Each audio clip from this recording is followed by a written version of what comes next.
জনগণকে ৭-১৭ বুঝিয়ে যারা এত সংস্কার করে তারাই সেই সংস্কার মানতে পারে না। আমরা অভ্যুত্থান পরবর্তী সময় থেকে করে আসছি, একটা নির্বাচিত সরকার আসার পরও আবারও আমাদের এখানে দাঁড়াতে হচ্ছে।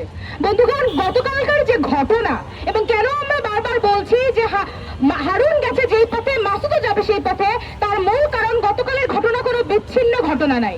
এই মাসুদ সেই মাসুদ যার নেতৃত্বে অভ্যুত্থান পরবর্তী বাংলাদেশে সর্বপ্রথম কোন গণতান্ত্রিক আন্দোলনে হামলা চলে বন্ধুগণ, এবং সেই হামলা ছাত্রদের উপরে চলে, শিক্ষকদের উপরে চলে, শ্রমিকদের উপরে চলে।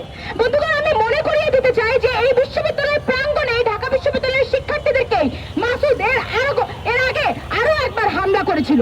তখন যখন আমরা প্রক্টরের কাছে বিচার চাইতে যাই, মাসুদের একদল দালাল গোষ্ঠী তখন দাঁড়িয়ে যায়।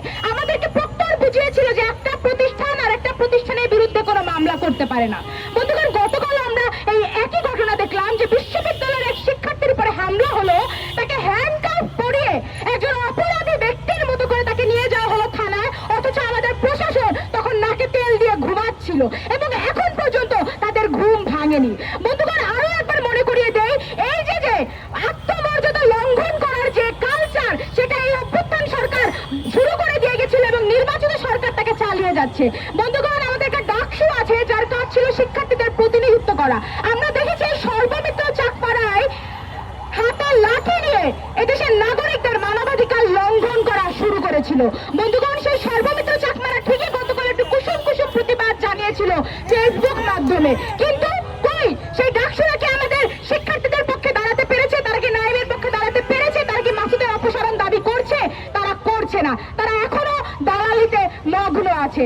বন্ধুগণ, আপনারা দেখেন প্রতি বছর লক্ষ লক্ষ কোটি কোটি টাকা সংস্কার করে অমুক সংস্কার তমুক সংস্কার করা হয়। আমরা পুলিশ সংস্কার কমিশন দেখেছি, আমরা সংবিধান সংস্কার কমিশন দেখেছি।